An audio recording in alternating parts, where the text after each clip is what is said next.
Okay, so question number 4 has to do with weighted average, and it reads, Justin's test grades were 75, 82, 79, and 84.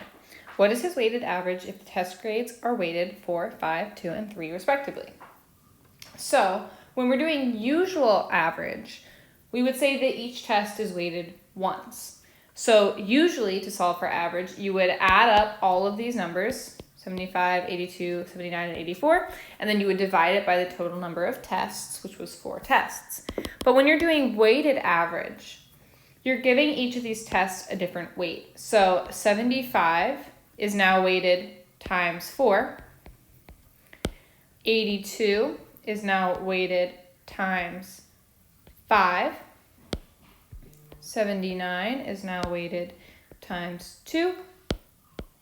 And 84 is now weighted times 3. So it's really like now you had 4 tests that were 75 or 5 tests that were an 82. You're weighting that number stronger based on these amounts. So you're going to have to multiply each of those tests by its weight to get a new total. So that's 300. 82 times 5 is 410. 79 times 2 is 158.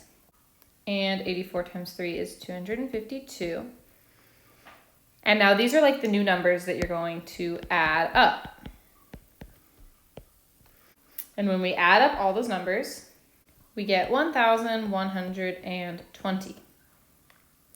So this is like my total of all the test scores. And now I'm just going to divide that total by the number of tests that I had.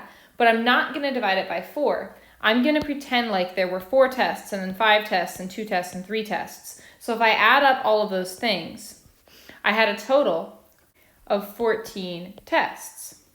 So I have the sums of all of those tests times their weights divided by the total number of tests, which is 80.